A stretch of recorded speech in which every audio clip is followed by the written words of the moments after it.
But it's Afro hair is really complex because although there's a lot of similarities, there's still a lot of differences as well between the hair textures. So although we might be saying to you today, yeah, use wide tooth, if you haven't got a lot of density, like you've got quite fine hair like myself, I haven't got thick hair, it's actually quite fine.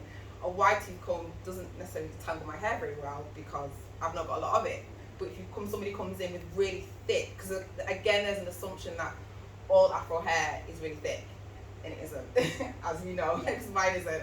And even having children, like our children all have different hair types. Yeah. So some of them are thicker, it's like one of mine. And sometimes for me, even being a hairdresser, it's a lot. Really like we have to take, it's literally a whole day for us to wash, detangle, and then plait. And then that's why we kind of keep it in, because obviously it's a protective style as well. But it's the time it takes. We can't just kind of wash and go. Even just styling in the morning, we can be late for school. So this is why we do the protective styles anyway. But it helps our hair and locks in the moisture too. So, but yeah, the oils.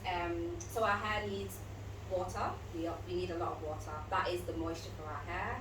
So when we're using the water, we can add the water and then add an oil. We can't just use oil by itself because it's not moisturizing. But we can use like a lotion that is water-based. So if it's water-based, we don't need the water and the oil. We can just use this alone because it's got the water in it. But our hair it's a need for water.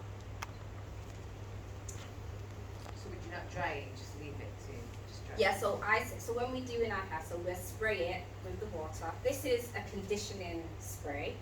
So this one, we wouldn't use all this. We could use this with this, but we'll spray it, add the oil, and then comb. And obviously when we start combing, we have to start from the bottom as well because it's the oldest part of the hair. So obviously it's drier than the rest of the hair as well. So we have to be careful when we are detangling as well. I think you said you have to dry it. I tend to just leave my hair quite down. So again, drying it with natural air drying. Yeah. But again, we can't just, if we leave it to air dry like that, it can still have an effect. So most times we twist it and then we can undo it and then it still has that locked in moisture on it. But I feel like if we leave it just to dry, even if we have sprayed it, there's still a crispiness to it. Yeah. Yeah. And same with like hair dry. So if you've got a lot of hair, it's easy to blow dry it, straighten it out a little bit because then it's easier to maintain them when it's just in its natural sort of coiled up afro hairstyle. But then that also removes moisture from the hair. So I do blow dry mine sometimes to stretch it out, but I do feel the difference. It does have a really drying effect. Yeah, and I do blow dry my children's hair as well because again, it's time consuming. So if I just leave it afro and comb it, it's just a lot. So I tend to only once, like fork it through with a hairdryer just to stretch the hair, and it's just easier to manage as well. To maintain them. Obviously, we're not expecting you to do this. I'm just talking about experience. Yeah, so you probably just been working with like damp hair in its natural state that's not stretched out, so it's really important. I just thought I'd include this slide as well. I've just called it follow-up training because, like I said to you, it's really quite complex afro hair and there's more to it. Hair cleansing, like we said, there's stages to it, so we're not talking about that today. You're probably familiar with braids, weaves, wigs. You would have heard of a lot of patients coming in might have their hair in a protective style, as we call it, and so you wouldn't be able to just get a comb and start combing out braid. So I think for us to go into more detail would have to be a separate training session for. So for today, it is just looking at hair in its natural state without any braids in, weaves or wigs. Starting point, really basic.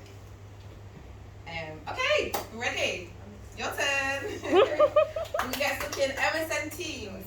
I'm going to start presenting so you can see some of your colleagues and us having a go at detangling. One last thing though, with the bonnet.